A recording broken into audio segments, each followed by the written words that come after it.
Queen Elizabeth II, the longest reigning monarch in British history. Over 65 years on the throne, yet hers is a reign that nearly didn't happen. I think as for Princess Elizabeth, the abdication must have been catastrophic. Driven by duty, My whole life shall be devoted to your service. she's ruled over crisis and war, Our thoughts today are with those in the South Atlantic. and dramatic social and technological change. Television has made it possible for many of you to see me in your homes on Christmas Day. She's seen over 12 prime ministers come and go. The Queen has a very sharp mind. She's endured the breakup of the empire and the creation of her beloved Commonwealth. The Queen had an instinct. Of what the new Commonwealth was about. Throughout it all, she's been a steadying presence. Yet the most famous woman in the world remains mysterious. This is the inside story, as told by her closest friends and advisors. I think the Queen is basically a very shy person. She's very humble, actually. She's a wonderful mimic. I mean, she's really, really funny. It's hard to imagine a world without her. She has done her job bloody well. Elizabeth, the wife, the mother, the Queen. Princess Elizabeth Alexandra Mary was born on the 21st of April 1926 in the middle of a political crisis. The Home Secretary of the time was busy dealing with the threat of a general strike when he received an urgent summons. The birth of all royal babies had to be assented by a high level of cabinet, preferably the Home Secretary, and that meant he had to leave the general strike and go and basically sit in the next room while the Duchess gave birth to her little girl. Elizabeth Windsor and her younger sister Margaret Rose grew up with their parents, the Duke and Duchess of York, in their home at 145 Piccadilly, a mile from Buckingham Palace, never dreaming the palace would one day become their home.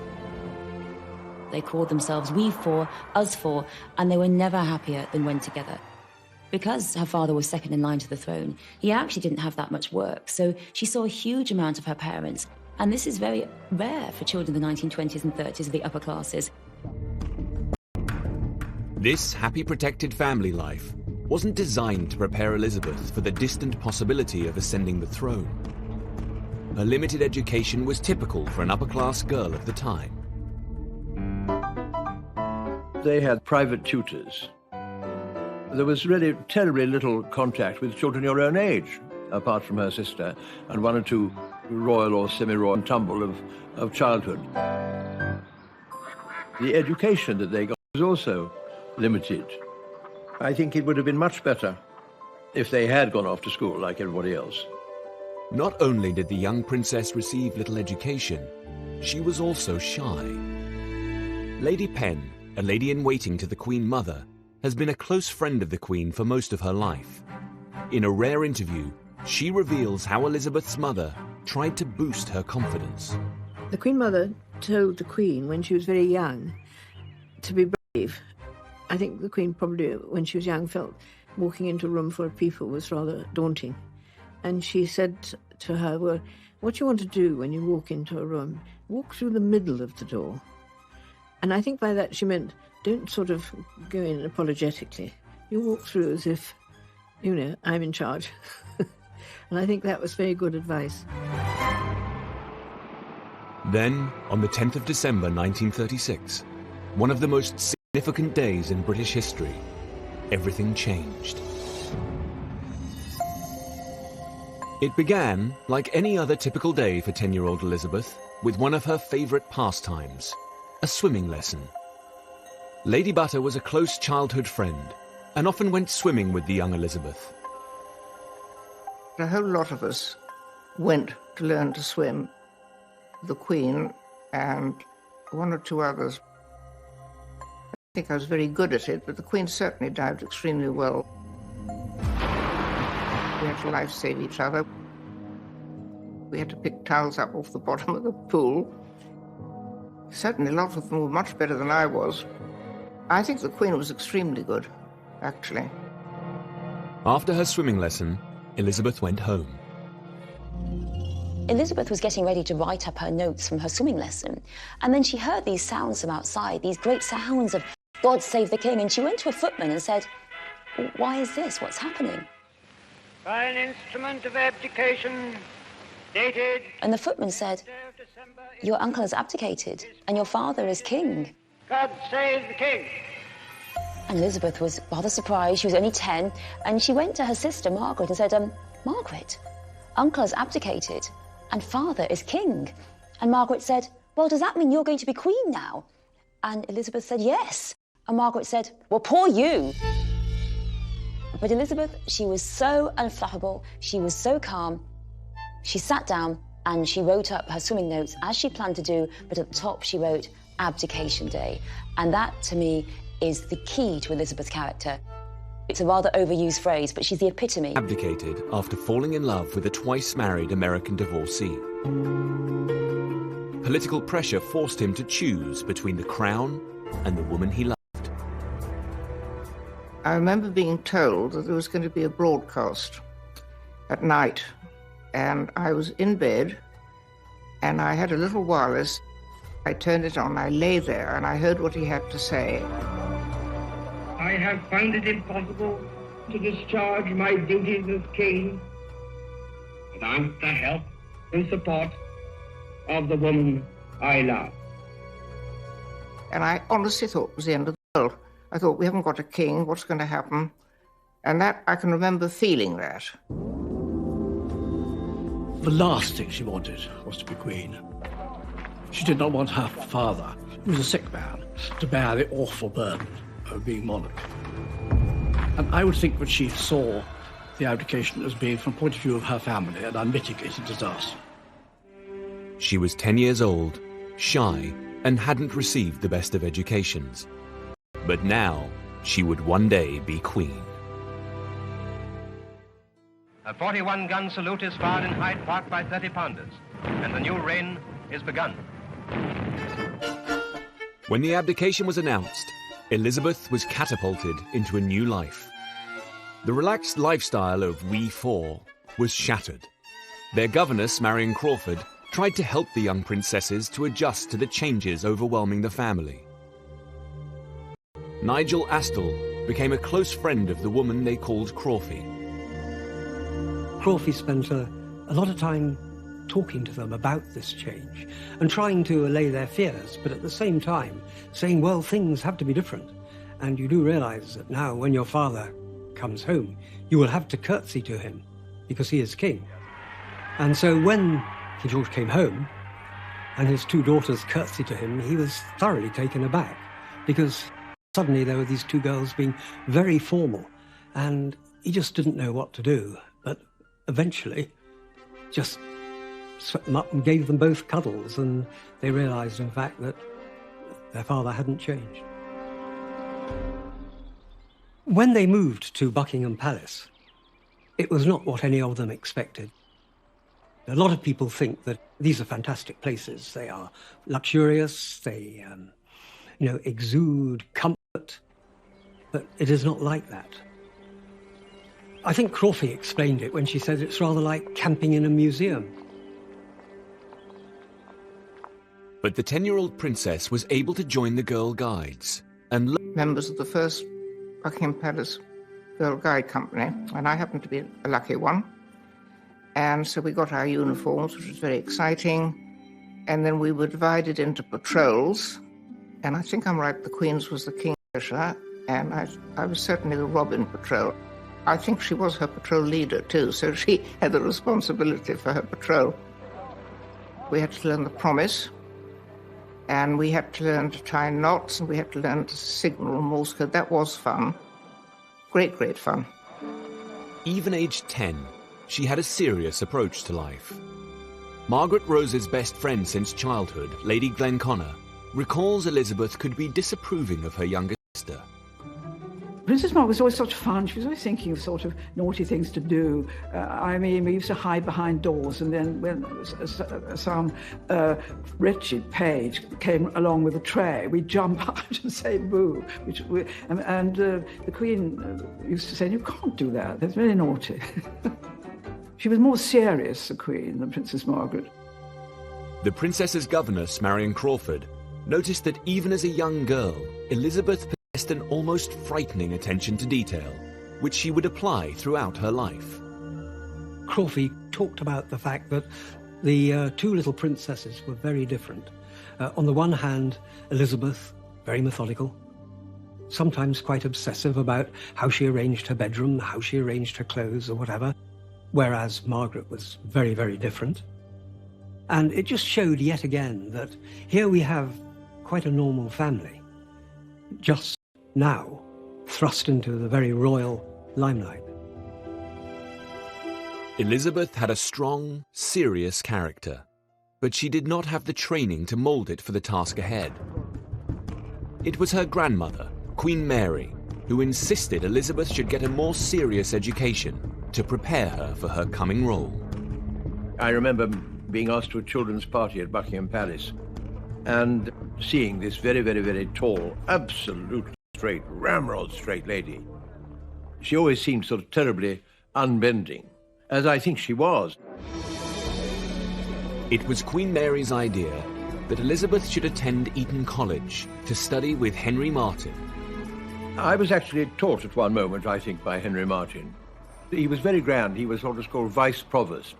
And he was pretty old, with a fringe of white hair, rather small, hobbled a little bit, but very, very beautiful, careful enunciation of every word. It was a rather old-fashioned sort of English. The way in which one governs, but he had two main messages that he gave to her, and she's treasured throughout her reign. Number one was the importance of political neutrality. Sir Henry Martyn was very, very sure that the monarch should be politically neutral, should stay out of disputes and remain above them. And of course, Elizabeth has been politically neutral throughout her reign par excellence. The other great message that Henry Martyn gave to Elizabeth was that of broadcasting.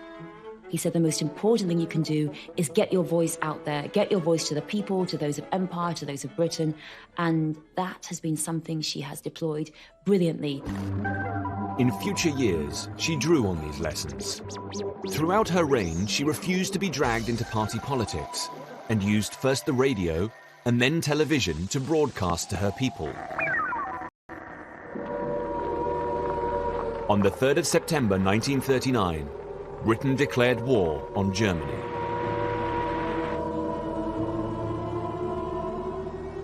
The King and Queen chose to remain in London, sharing the risks of the capital during wartime.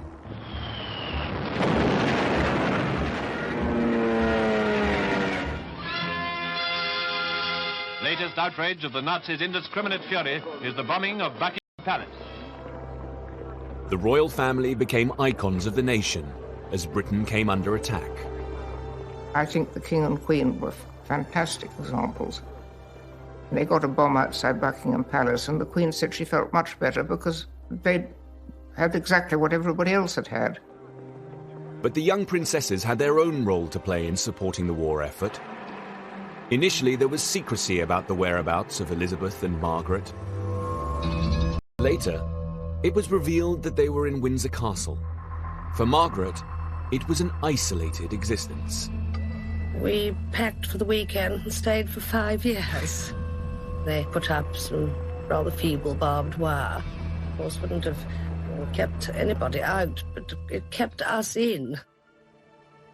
Within a year, 14-year-old Princess Elizabeth had the opportunity to put the lessons she had learned from Henry Martyn at Eton to good use.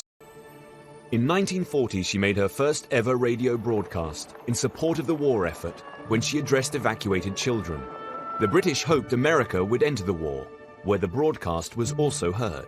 All of us children who are still at home think continually of our friends and relations who have gone overseas, who have traveled thousands of miles to find a wartime home and a kindly welcome in Canada, Australia, New Zealand, and the United States of America. Come on, Margaret. Good night, children. Good night, and good luck to you all. The broadcast had a huge effect on the British nation, but particularly it had a massive effect on America.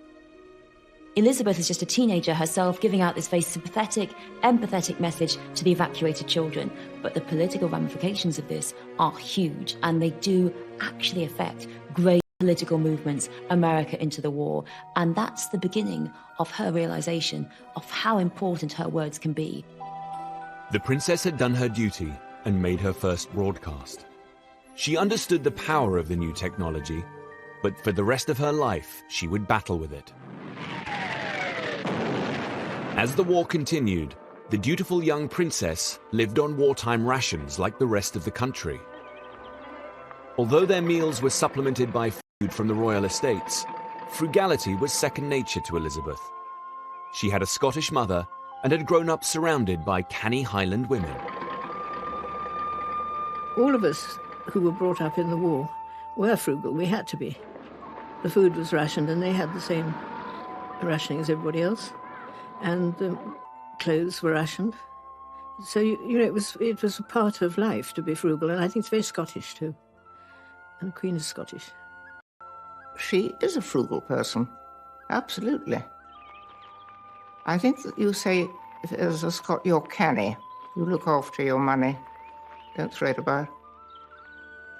I don't think she's a materialistic person at all. Personally, I really don't.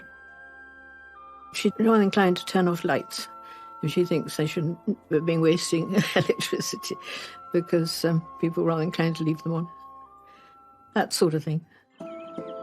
Princess Elizabeth had until now followed the path laid down by the court and her parents. But on one of the most important decisions of her life, the man she would marry, she would rebel against her parents and follow her own judgment.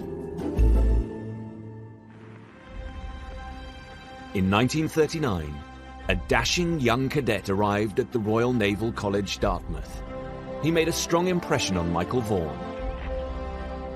We saw this group of older cadets, usually at the double, so they attracted our attention, and we soon became aware that an outstanding figure amongst them was a tall, blonde-haired chap, who we soon learned was a prince, and that was quite exciting to have a prince at the college.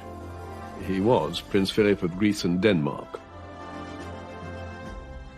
Philip was a grandson of the King of Greece. He'd had a royal childhood, but it had been aristocrats. 3 of their husbands were members of the Nazi Party. His father was a playboy in the south of France, and his mother was confined to an asylum in Switzerland. Well, it's always difficult to know what affects other people, but I suppose that when you're in a situation, you know you have to deal with it. And he obviously loved his sisters, and he saw a lot of them, and he had cousins. And then I think he was happy with all of us. And I think he always used to say, well, I haven't known anything else. So, you know, I am where I am. And I mean, let's get on with it, frankly. That is him. That summer of 1939, the King, Queen, and 13-year-old Princess Elizabeth arrived at Dartmouth in the royal yacht. It was a visit that would change her life.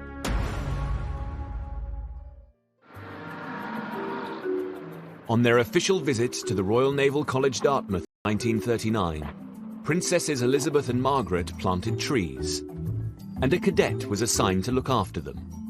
When the King and the Queen took her to Dartmouth, Prince Philip was designated to sort of look after her a bit and show her around. On the last night there, they gave a dinner party for a group of senior cadets. I should think probably 20 of them. And Prince Philip, of course, was one of those. A photographer happened to capture this significant meeting in a snapshot.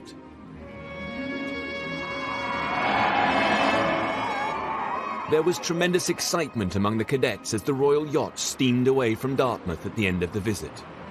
As the Victoria and Albert prepared to leave harbour, we'd all been told to get into these boats. And we all rowed downstream and followed in the wake of the Vignay until she cleared the harbour. And then off she went, because we couldn't row as fast as she could steam. But one cadet didn't stop rowing. Prince Philip of Greece put on a burst of speed and pulled ahead of the other rowers. When they left, he got in a little boat and rowed out to sort of wave goodbye, which was quite a prank. And I should imagine rather frowned upon by the authorities. But that, I think, would have impressed her, and she would have thought enormous fun.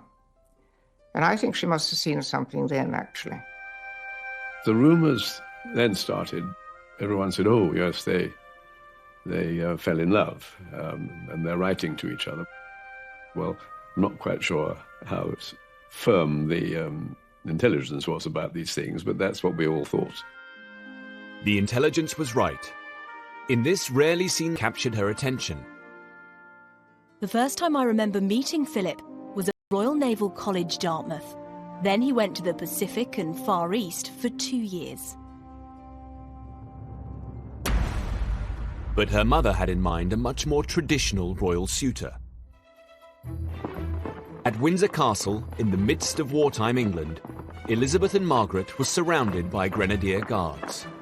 The young Guards officers who were on duty at the castle became friends, and so they saw a lot of them. Young officers garrisoned there were some of the most aristocratic soldiers of their generation, and the most eligible. The King and Queen invited a few to meet Princess Elizabeth. I think that the Queen Mother's hope for Princess Elizabeth was very much that she would marry a Grenadier Guard. That was sort of the ideal. And there were, of course, various candidates. The Queen Mother encouraged Elizabeth to make a conventional British aristocratic match. So a few wartime balls were organised in the castle. They did have a party occasionally, a ball, which we were lucky enough to be invited to. And if you didn't live there, you stayed. And then I think it must have been the Blues and Royals were stationed in the Brigade of Guards in Windsor. So there were lots of young men available and delighted to have an evening out. I do remember the fun of the dancing, of boys and everything. They had a band, and the whole thing was just wonderful. I mean, you were taken out of the horror of the war. A marvellous 24 hours. Not only did none of these young aristocrats catch Elizabeth's eye, she was also about to stand up to her parents again. She wanted to play her part in the war effort, but her father had reservations. Finally, Elizabeth was permitted to join the ATS, the women's branch of the British Army, to train as an ambulance driver. The princess, who was on the eve of her 19th birthday when these pictures were taken, is at the wheel of a 1,500-weight truck in convoy. Although she drives it with apparent composure, she had no experience of driving before she commenced her training. Her image as an ambulance driver played a potent part in wartime propaganda and was considered a huge success. Her persistence had paid off. The German war is therefore at an end. We may allow ourselves a brief period of rejoicing. Approaches to Buckingham Palace were almost continually jammed.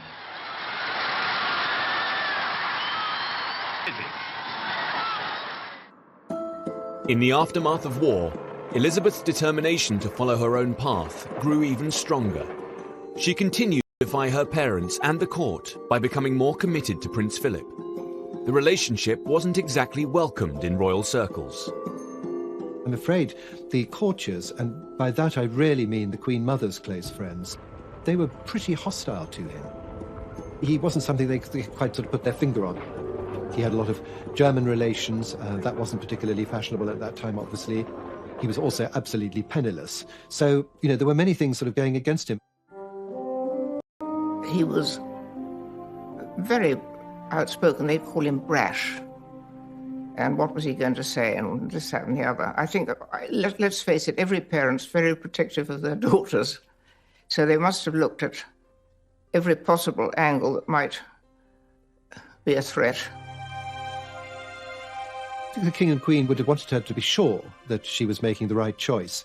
And in a way, I've always thought that by marrying Prince Philip, that was the one time when the Queen stepped sort of right out of the normal sort of plans for her and did something really rather unconventional. Elizabeth had made up her own mind.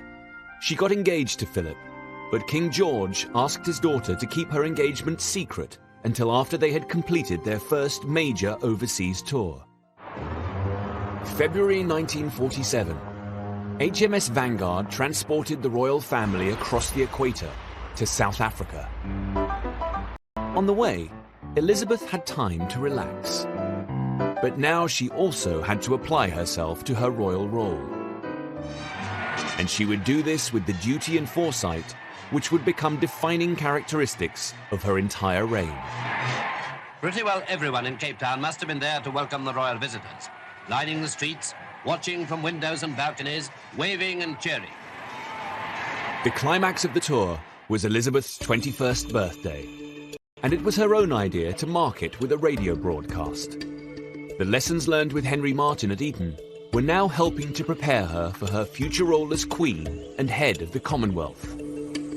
Sir Sonny Ramphel worked closely with the Queen during his 15 years as Secretary-General of the Commonwealth. He saw in this speech Elizabeth preparing herself for a new style of leadership. I always felt that Elizabeth came to the throne with a kind of intuitive understanding that she was going to preside over the Commonwealth. That would be different. That would not be her father's Commonwealth. She had gone, the Commonwealth she would inherit. So I think Elizabeth had an instinct for the newness of the time to come. As I speak to you today from Cape Town, I am 6,000 miles from the country where I was born. But I am certainly not 6,000 miles from home. That is the great privilege belonging to our place in the worldwide Commonwealth, that there are homes ready to welcome us in every continent of the earth. What's particularly striking about the speech is its extraordinary combination of ancient traditions and modernity. It is a direct appeal to the youth, the future. But then she speaks also to the king's subjects, whomever they may be. And that's a particularly important thing for the Commonwealth going forward as a non-racial organisation, a real collective identity. There is a motto which has been borne by many of my ancestors, a noble motto, I serve. Through the inventions of science, I can make my solemn act of dedication with the whole empire listening. I should like to make that dedication now. It is very simple. I declare before you all that my whole life, whether it be long or short, shall be devoted to your service and to the service of our great imperial family to which we all belong. I have shivers going up and down my spine as I think of those words, I serve, when looking back over the long life of the Queen and her service, the importance that she has attached to duty and her constant support, encouragement of the Commonwealth. She really meant what she said. Back in London in July 1947, Elizabeth and Philip were finally able to make their engagement public. Churchill spoke for many when he said the wedding would be a flash of colour on the road we have to travel. Sir Nicholas Soames remembers how his grandfather welcomed the wedding. It was all rather drab.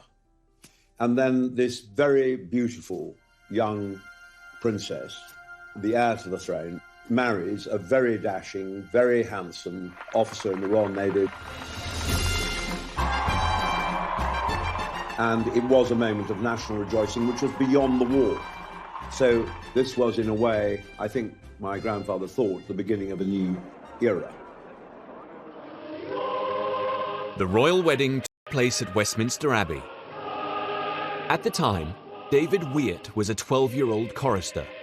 For the first time, certainly since I'd been involved in the Abbey, apparently, but also floodlights that were brought in for the occasion.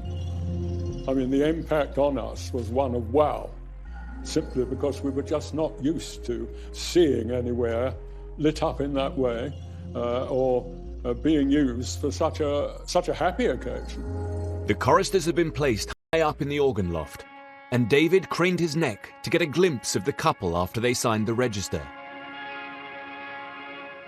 Judging by the expression that we could just about see when they left St Edward's Chapel and came down into the sanctuary and then started their procession at the end, they were very happy about it all.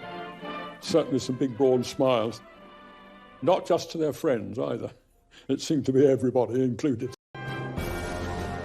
Lady Butter was inside the Abbey as an old friend of the royal couple. Then she hurried to Buckingham Palace to enjoy being part of the crowd. Thousands of people by then, all singing and shouting. But it was a long, long wait because they were obviously having their wedding breakfast. And I remember, and I don't know why, there was a puff of smoke went up suddenly, having waited very patiently and everybody chatting to everybody. And there was one Cockney lady standing next to me, said, "Look at that," she said. "That's it, they're having their afters." So we thought, well, that's good because they won't be long now coming out. And how they cheered the happy pair when they came out onto the balcony. What a wonderful picture the princess made, looking most lovely in her magnificent gown and standing happily beside her husband.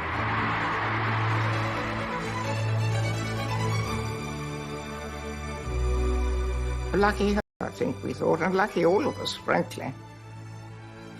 Because, you know, it was a really good fairy tale, and it's remained a good fairy tale too. But the domestic idyll of married life would be all too brief for the newlyweds. Soon, duty would beckon.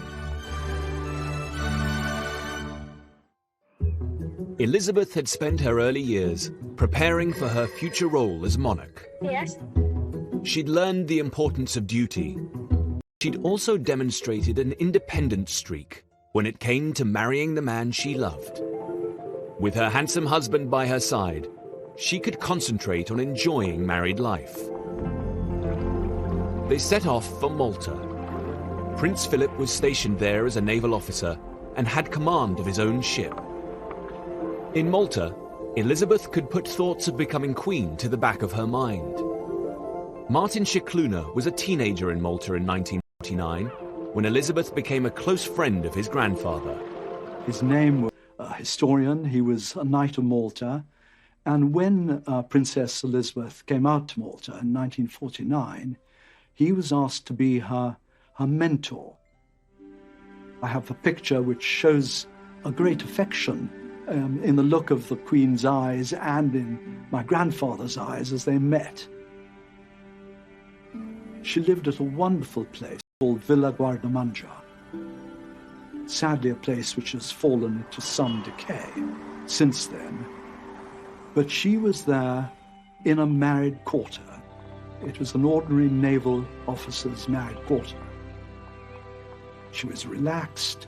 She was away from the spotlight. She was able really to be free, possibly for the first and only time in her life. She very much entered into the life of an ordinary naval officer's wife. So she would go to beaches to swim. She would go to the Phoenicia, famously to the Phoenicia Hotel, where they would dance. Filming was permitted during the course of the evening, giving this brief impression of an eightsome reel in which the royal couple took part.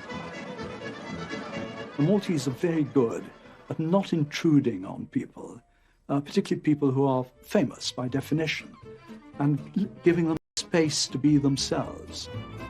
And I suspect it was probably the only time she was able to do that.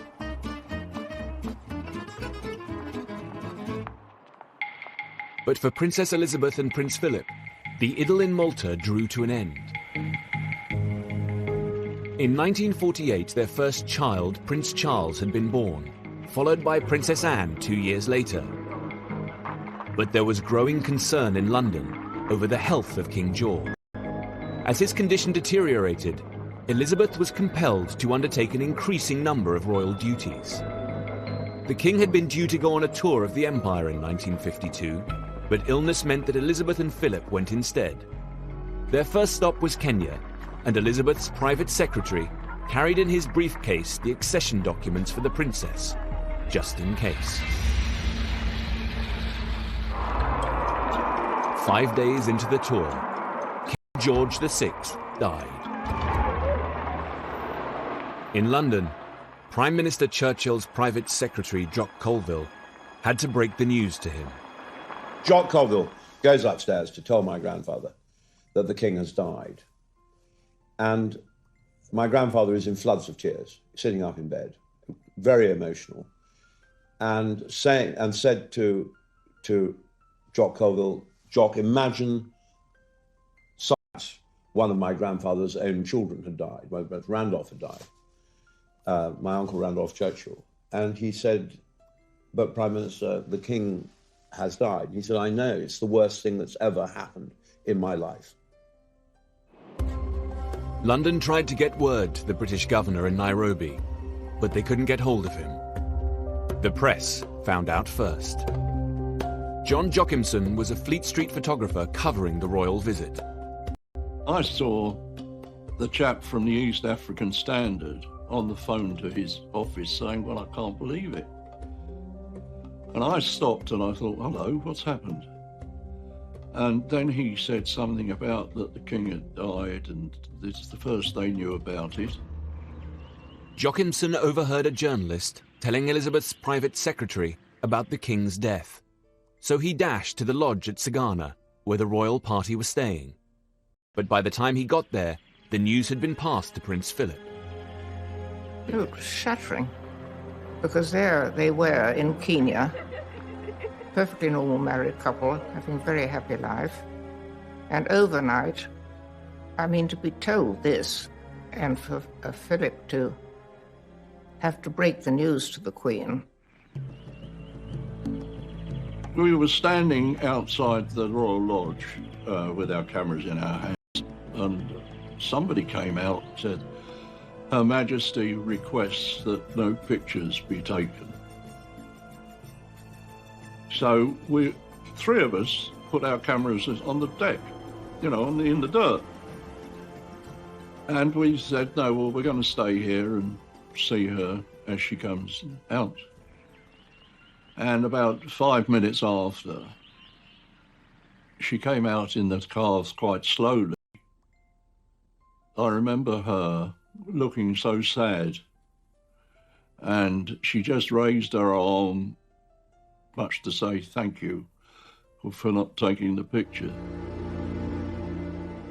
I shall never forget, she came back dressed in black, coming down the steps of the aircraft and realizing, well, that was it. Everything had changed. And being met at the bottom of the steps as Queen. At the foot of the steps stood her Prime Minister, Winston Churchill. He saw in this young woman a monarch he could guide. I think that my grandfather saw and realized in the new Queen that this was the new Elizabethan era, and that it was a modern era and an era full of hope and promise. He adored her.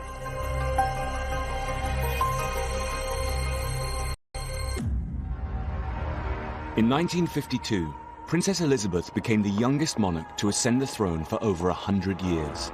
Her accession was shocking and unexpected. Called to be Queen, sovereign head of a great Commonwealth of Nations at the early age of 25. In the 1950s, the country was emerging from the drab post-war era. During her first decade on the throne, the Queen would make use of her glamour and youth to shape the monarchy. The spectacle of the young Queen performing these tasks with so much poise and elegance soon made it fashionable to talk of a new Elizabethan age. But there would be great challenges ahead. She needed to learn how to deal with politicians as a constitutional monarch. And when her sister fell in love with a married man, she had to navigate the conflict between duty and family. Privately, she wanted Princess Margaret to be happy, and publicly she couldn't grant that happiness. June 1953 saw the coronation of a beautiful young queen and the head of the British Empire, the largest empire on Earth. A new technology, television, wanted to bring the ceremony into every home in the country. But television was an intimate medium, and the Queen struggled with it. She feared that television would sully a deeply religious ceremony. The Queen's close friend, Prue Lady Penn, remembers how much it worried her. Television was very new, and I think it worried people that it was going to be an intrusion on a very solemn and sacred moment in her life. The Prime Minister, Winston Churchill, shared the Queen's concern. He'd never been a fan of the new medium. It's no secret that my grandfather's view was that it was improper for the nation to ogle this moment over their coffee cups, and that in some way detracted from the dignity of the ceremony. Initially, the Queen insisted that TV cameras should not cover the sacred central part of the coronation ceremony. She was happy with the procession coming down the aisle, anything being filmed up to the rood screen. But inside that special part of the Abbey, she thought that should be private. She didn't like the idea of it, and Churchill responded to her concerns and backed her all the way. When it was announced that television would have only limited coverage and the public would not see the moment of the crowning, there was a huge reaction. The newspapers of every persuasion, from the Mirror to the Times, that very day, said no. In response to public pressure, Churchill partially backed down. In this secret record of cabinet discussion, Churchill stated, "I am concerned with the public disappointment caused by the announcement that there would be no television of the coronation east of the screen. I am satisfied the decision should be reviewed." However, he was quietly busy imposing other restrictions, including no close-up views of the Queen should be photographed or televised at any stage of the ceremony. BBC broadcaster Peter Dimmock, who had been fighting to televise the coronation, was asked to stage a demonstration in the Abbey to prove there would be no close-ups. But Dimmock had a trick up his sleeve. He deliberately used the wrong lens. My father was quite naughty because when he did the demonstration in the Abbey to the establishment, he used a wide 2-inch lens so that when he showed them what it would look like on television, it looked as though it was very far away of the camera. But on the actual day, he didn't use that lens. He used a different lens, which meant he got that fabulous close-up of the Queen, which was so successful and everybody loved it. In the end, the Queen compromised and let the whole ceremony be televised. With the exception of one moment, the most sacred of all, when she was anointed with holy oil. On Coronation Day, 2 of the Queen's maids of honour, Lady Jane Rain Lacy and Lady Glenconnor, remember the moment she arrived at Westminster Abbey. 4 of us went to the Abbey to receive her. We were standing by the door waiting, and then suddenly we realised she was coming because we could hear this roar and it got louder and louder and louder. And around the corner came this golden coach. It was like a fairy tale. And then the Queen, I mean, looked fantastic. We hadn't seen her in her dress, this beautiful dress, sort of tiny waist and wonderful complexion. I mean, she just looked dazzling. And then she just turned round and she said, "Ready, girls?" Off we went. Ready, girls. Ready, girls. We were as ready as we ever could be. Little did the 27-year-old realise she would become Britain's longest reigning monarch. On the 2nd of June 1953, the young monarch Elizabeth II walked down the aisle towards her coronation. For the Queen, this ritual was not about taking power. For her, it was a moment of spiritual transformation. The great thing about her was she was so calm. And I think that's what made us feel, you know, everything was when the Queen was crowned. The Queen had compromised and allowed this moment to be broadcast.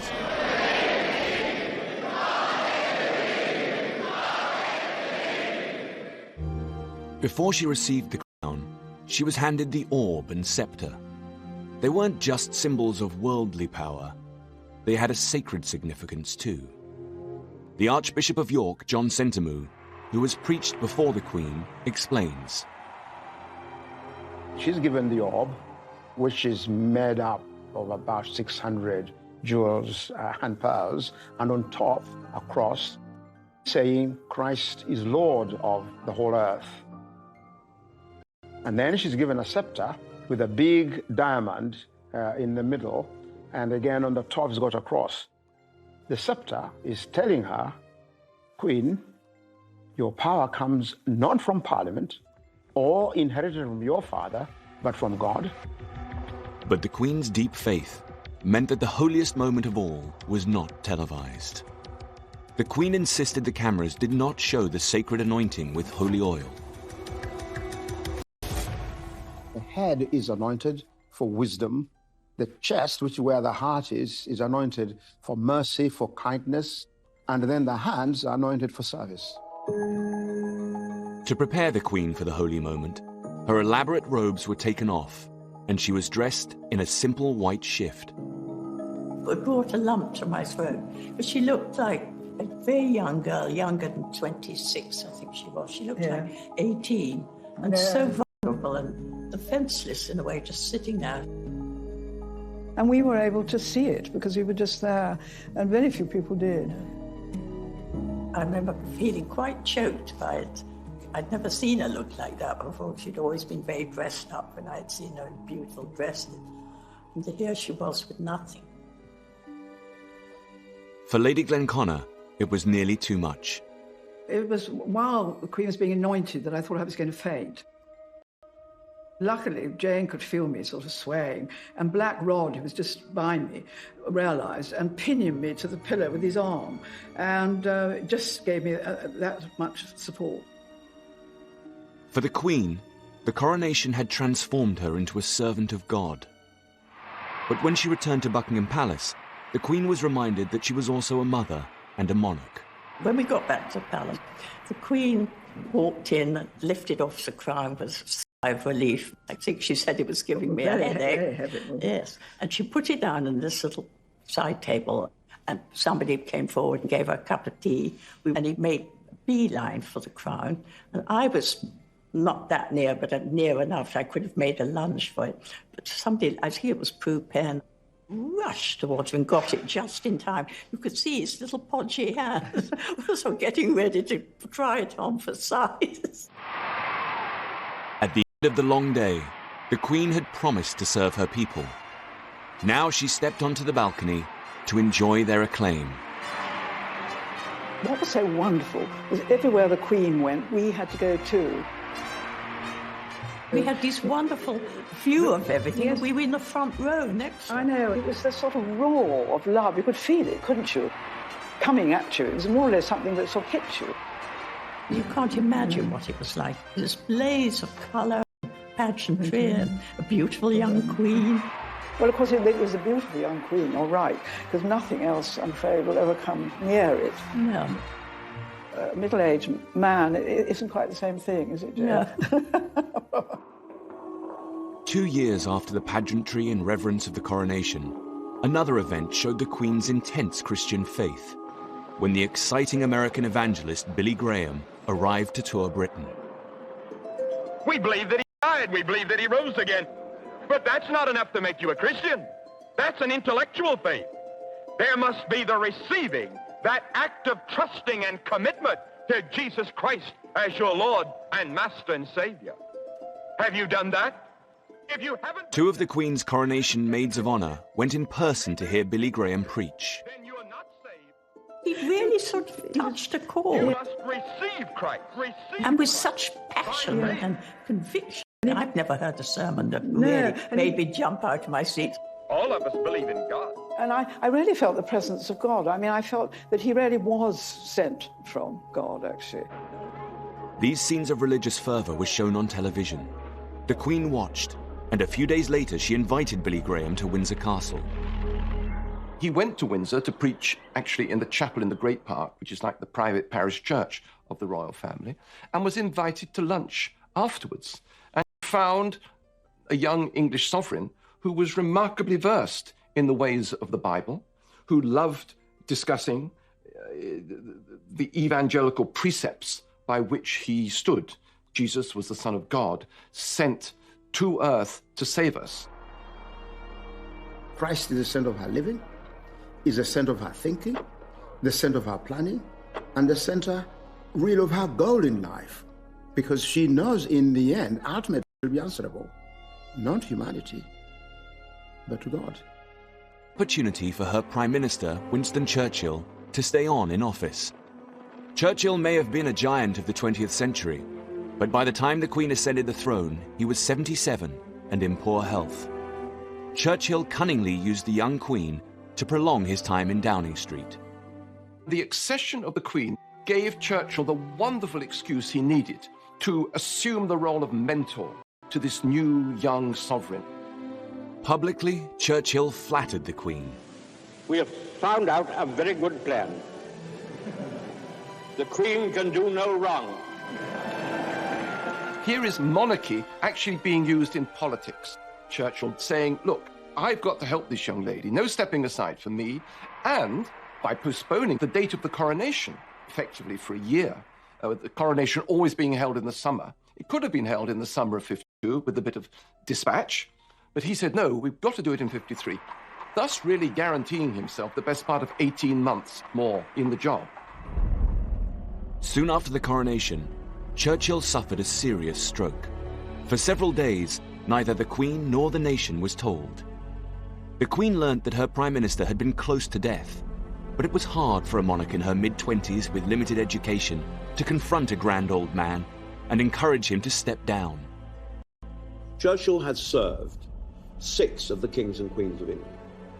So the Queen had, I imagine, tremendous respect and I assume a sort of reverence for my grandfather. But equally, she had a constitutional responsibility, and I think it must have been very, very, very difficult for her, not wanting to upset my grandfather. Equally, he was clearly incapacitated. Churchill recovered enough to insist he would stay on as Prime Minister. Not only was Churchill old, he was also determined to maintain the British Empire. But the young Queen wanted to transform the old empire into the modern Commonwealth, a free association of independent countries. It had been founded in 1949 during her father's reign, but Elizabeth was committed to expanding the Commonwealth. In the autumn of 1953, the Queen and Prince Philip set off on a round-the-world tour of 12 countries. That would encourage the transition from the Empire into the Commonwealth. I think that tour in the early 50s did mark the evolution of the modern Commonwealth. You could have all the declarations you wanted, but unless they were translated into human action and interaction of the Queen, it couldn't be a Commonwealth of the flesh. The longest visit on this tour was the 2 months the Queen spent in Australia, when she became the first British monarch to visit the country. When she arrived at the dock in Sydney, the huge crowd included future leaders of Australia. I remember the first day, along with everybody else, we went down to Farm Cove. Didn't get very close, but we were caught up in the celebratory character of it. That was a great day for those of us who had the luck or foresight to be in Sydney. And it was a beautiful Sydney day, and there's no city in the world that can turn on a welcome with a harbour quite like Sydney. It was an extraordinary tour. She met something like 6 to 7 million Australians out of a population of 9 million. It really was a combination of Grace Kelly meets the current Duchess of Cambridge in terms of popularity, a real interest and affection for the Queen. Melbourne, where the Queen and His Royal Highness were given one of the most tumultuous welcomes of the whole tour. Nearly 1 million people, many of whom had been waiting 24 hours in the streets, were there to wave and to cheer. The writer Thomas Keneally, then aged 18, was a Republican. He wasn't a fan of the Queen, but he could see her allure. I have no ill will towards the monarchy, but I wasn't very interested. But my little brother and all these schoolmates went to the local Oval and lined up. And I think that's when Australians learned that the Queen was willing to stand beneath bright skies and warm sun and swallow flies for us. Across the globe, the Queen's tour accelerated the transformation of the empire into an expanded Commonwealth. The Queen really was seeing the Commonwealth evolving in a very different way, as a collective identity. Modern Commonwealth has been the Queen's version of identity politics, crossing all those boundaries and embracing diversity. But the tour wasn't without its problems. The visit to Sri Lanka, then known as Ceylon, would bring the Queen into conflict with her Prime Minister, Winston Churchill. The row was about a planned visit to the most sacred Buddhist temple, said to contain the tooth of the Buddha. Churchill tried to tell her what to do. She was going to go to Kandy and visit the Temple of the Tooth. And indeed, it was extremely important that she did so. And if she didn't visit the Temple of the Tooth, then Ceylon was going to cancel the visit. But when Churchill got to hear about this, he realized she'd have to take her shoes and stockings off. And Churchill thought this was undignified and inappropriate and was dead against this. Finally, an elder statesman in the Temple of the Tooth is no different from taking your hat off in church. The Queen went to the Temple of the Tooth and everybody was perfectly happy. The Queen ignored her Prime Minister and removed her shoes. It always struck me, while I was Secretary General, that the Queen was always happy in the Commonwealth. In some ways, in Britain, she was a bit dour. But in the Commonwealth, she was laughing. She was involving herself. And when the brew was ready, it was offered in a coconut shell to the Queen. She returned to Britain in May 1954. And within a year, the Queen received the resignation of her first Prime Minister. At the age of 80, Winston Churchill finally left office. The Queen did him the great honour of coming to dinner at Downing Street in his last week. The Queen lifted her glass to my grandfather and she said, "To my Prime Minister." And my grandfather, without any preparation, he stood up and he said, "I propose a health I used to drink when I was in the 4th Hussars at Bangalore in India in the reign of Your Majesty's great-great-grandmother, Victoria. And I drink to the wise and kindly way of life of which Your Majesty is the young and gleaming champion." And my mother told me that there was absolute silence in the room. The Queen had to endure the decline of a great Prime Minister. Next, she had to endure the mistakes of his successor. Radio networks throughout the world relayed Sir Anthony Eden's broadcast on Suez. Likely to inflame the whole Middle East with all the... Anthony Eden had been waiting for years to become Prime Minister. Then he rashly took Britain into conflict with Egypt over the Suez Canal. Tanks had been ashore for some hours and were engaged in dealing with pockets of resistance. Eden lasted less than 2 years as Prime Minister. When an issue like the Suez crisis comes along, the Queen is obviously extremely well informed by a great number of people and may have very strong views about it, but one of her skills is, as a constitutional monarch, to be above politics, and therefore she must keep out of the day-to-day drama of the affair. When it came to her prime ministers, the Queen was learning the limits of her political power. But could she use her youth and glamour to reshape the monarchy? London was coming back to life after years of austerity. The Queen was at the centre of a glamorous world of show business and British fashion. Her Majesty, talking with Miss Munro, remarks that they were neighbours at Windsor. She may have been Queen, but she and Prince Philip were able to throw themselves into the colourful world of London nightlife. Her close friend Prue Penn remembers. People, I suppose, now see a 91-year-old lady and they forget the fact that she was actually once young. I can remember going with her and Prince Philip to a nightclub in Leicester Square called the 400, which was the smart place to go, where we had drinks and something to eat and danced. She loved to do normal things, like you do when you're young. Clothes were crucial to how the Queen projected her image on the world stage. But initially, she inherited her mother's fashion designer, Norman Hartnell, who designed her wedding dress. Last season, the Queen appeared at a public function in a black and white satin dress that I had designed for her. And within 36 hours, that dress was on sale in all the large stores.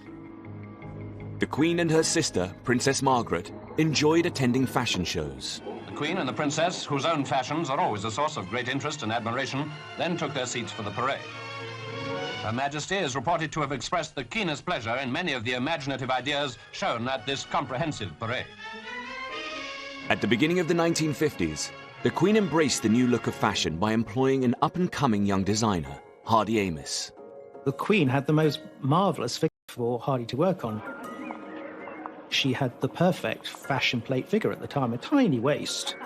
I remember we did have one dress back for alteration and pressing at one time, and we couldn't even get a model girl into it. It was so small. Really small waist, but of course a wonderful full bust, which worked wonderfully on all those 50s evening gowns.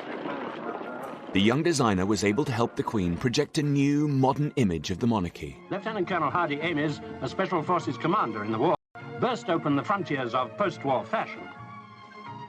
Whereas Hartnell did a lot of fluffy, frilly dresses with a lot of embroideries on them. That was never Hardy's look, and he liked things to be very clean and simple. He always used to say to me, it was one of his stock phrases, was honour the cloth, honour the cloth. In other words, don't fuss the cloth up, let the cloth speak, and that's what Hardy liked. It was Ames who designed some of the most striking outfits on the Commonwealth tour, including this dress worn in Australia. One of my favourite dresses was the white lace dress that the Queen had in Australia. It was such a chic outfit. It was unusual that it had a very narrow, straight, long, that wonderful little parasol, which was just a very 50s accessory. I always thought she looked in that like a 50s fashion model and not so much like the Queen of England. She really did look amazing. The Queen and her sister both dazzled the world with their youth and glamour. But the Queen was about to discover the potential for conflict in her role as sister and as monarch. She had always been close to Princess Margaret. Princess Margaret told me that she'd had a dream, and she dreamt that the Queen had died. And she woke up, she was so horrified by this dream. I got to ring her up. So she went to the telephone and rang her up.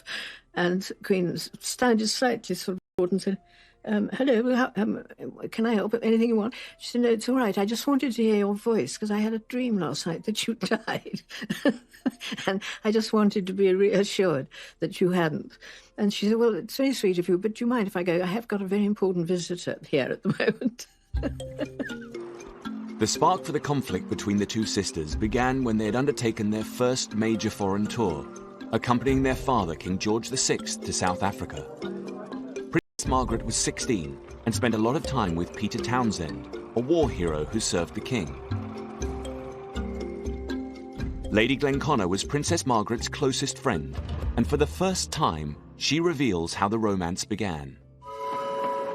They went in this wonderful train, and they took their horses.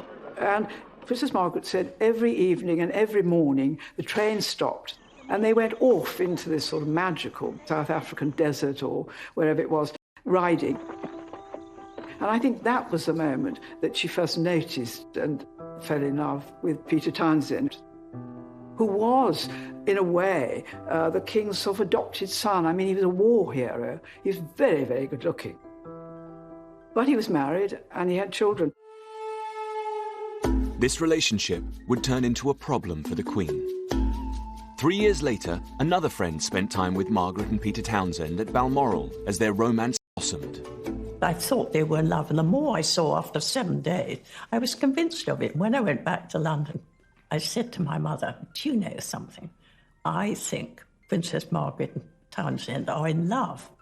And my mother said, don't be so romantic and ridiculous, Jane. He's the king's servant. She couldn't possibly be in love with the king's servant. That would be utterly wrong. In early 1953, Margaret privately requested the Queen's permission to marry Townsend. The Queen asked Margaret to wait until after the coronation. On Coronation Day, they reported Margaret was in love with a divorcee, Peter Townsend, which posed a serious problem for the Queen as head of the Church of England. I think she would have been happy for whatever happened as long as Princess Margaret was happy. That would have been her main thoughts in all of that. I don't think she had any sort of strong feelings about the fact that he'd been married before and he was divorced. I don't think that came into it.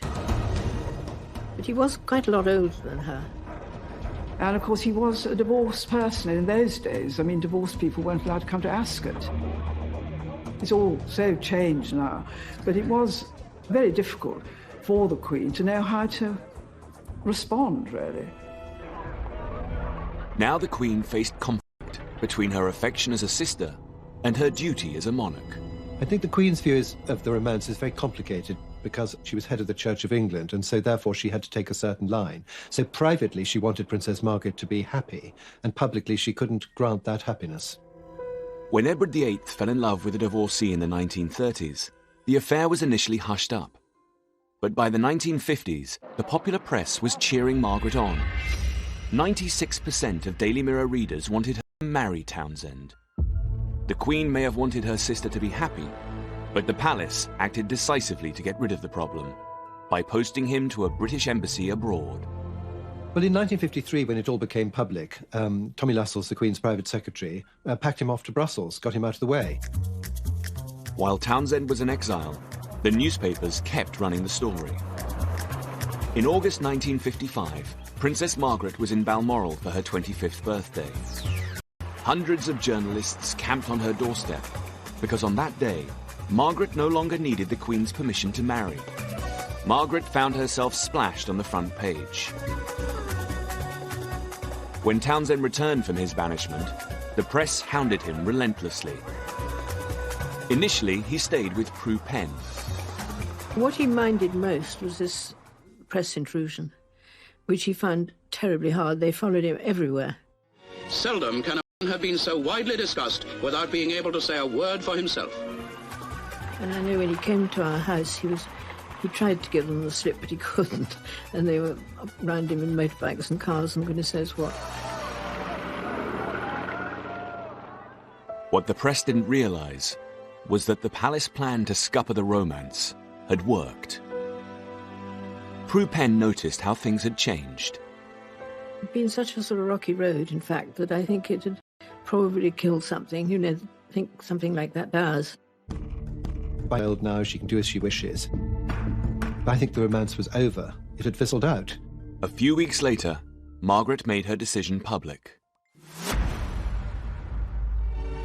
The love and affection, sympathy and understanding of the nation and Commonwealth go out to Princess Margaret in her courageous decision. The end of Princess Margaret's romance with Townsend left a question hanging in the air. Had the Queen's commitment to doing her duty sacrificed the long-term happiness of her sister? Princess Margaret's closest friend remembers the last time the couple met, 40 years after their romance ended. Peter Townsend came to lunch with her, and I said, what was it like seeing him? And she said, well, charmingly, she said, well, he hadn't changed at all. I mean, he was, you know, and I actually was, because I lived with her at that time, and I looked out the window and saw him getting out of the car. You know, he was an old man, and yet in her eyes, he hadn't changed. I thought that was very touching. But the conflict between family and duty as monarch would cause even bigger problems in her relationship with her husband. When the young Princess Elizabeth had daringly decided in 1947 to make Philip her husband, she defied her family's expectations. What was left unresolved was whether the royal family took her husband's surname. When the Greek-born Philip became a British citizen, he had taken the name of his uncle, Lord Louis Mountbatten. Mountbatten had been a war hero and the last Viceroy of India. When Elizabeth became Queen in 1952, Mountbatten had high hopes of renaming the Royal House of Windsor. Mountbatten had very exaggerated ideas of the importance of, as he saw it, the Mountbatten dynasty. Indiscreetly at dinner once, he did toast the future of the House of Mountbatten. He rose at the end of the meal, lifted his glass, and made a toast to the House of Mountbatten, which now reigns. Word of this toast reached Churchill, who disliked Mountbatten's presumption. Lord Louis was a war hero and a very great man, but he and my grandfather were frequently at odds with each other. And I think my grandfather thought it was a bit of a cheat, frankly. Churchill didn't hesitate.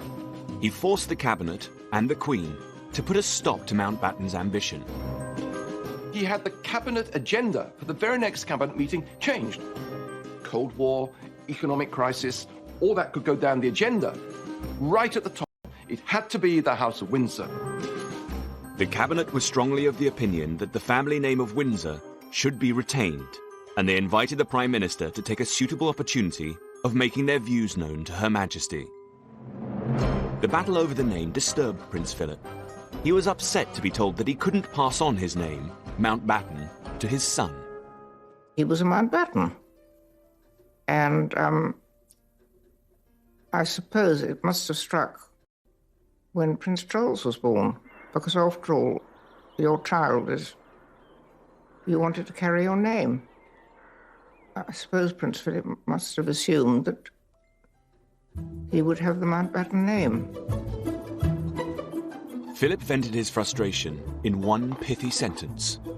I believe this story that he once bitterly said to somebody, "I'm nothing but a bloody amoeba existing to procreate."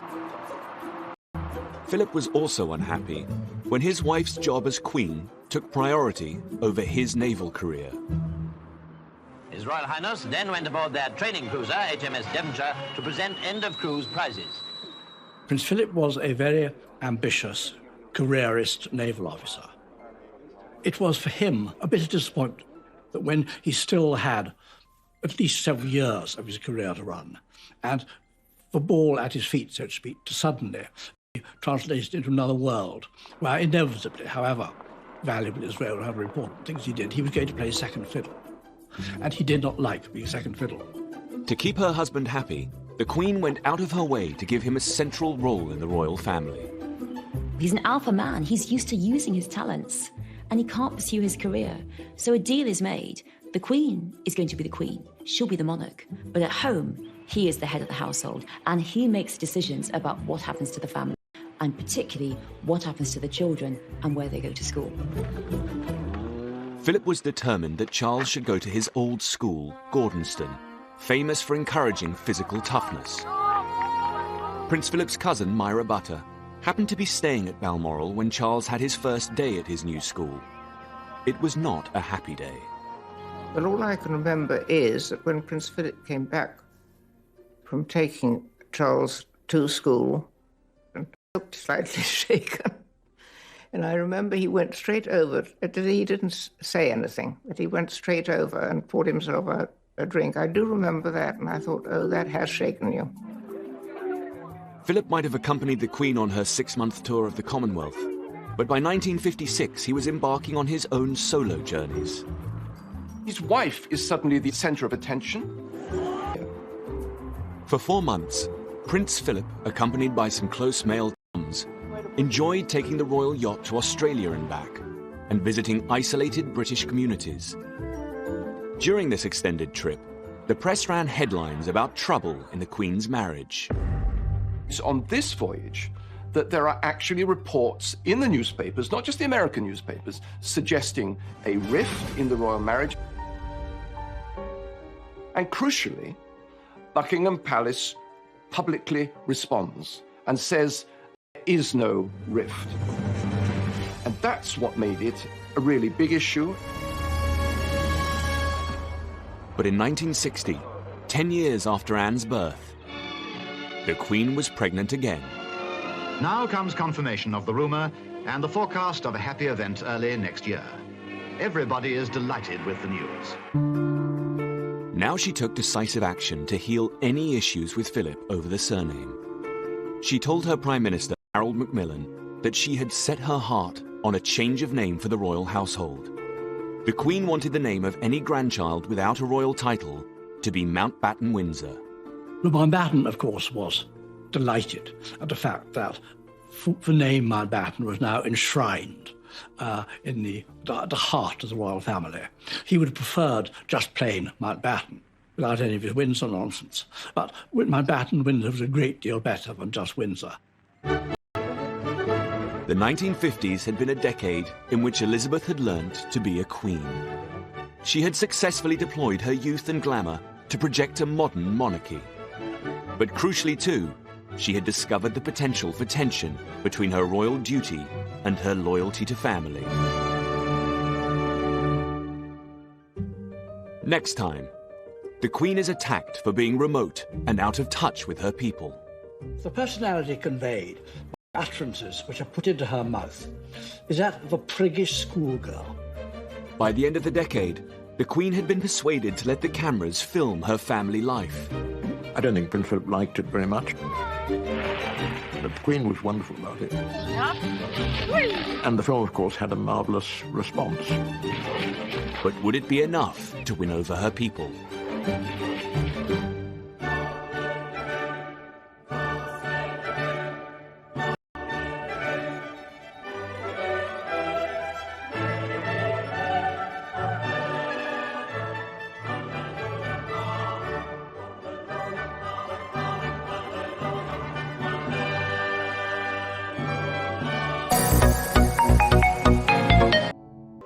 I think it would have been much better if they had gone off to school like everybody else.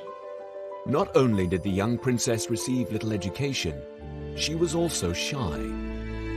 Lady Penn, a lady-in-waiting to the Queen Mother, has been a close friend of the Queen for most of her life.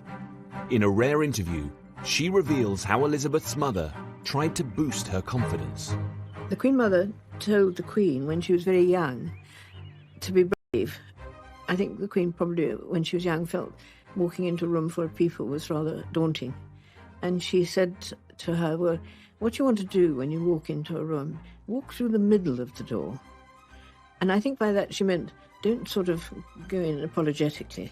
You walk through as if, you know, I'm in charge. And I think that was very good advice. Then, on the 10th of December 1936, one of the most significant days in British history,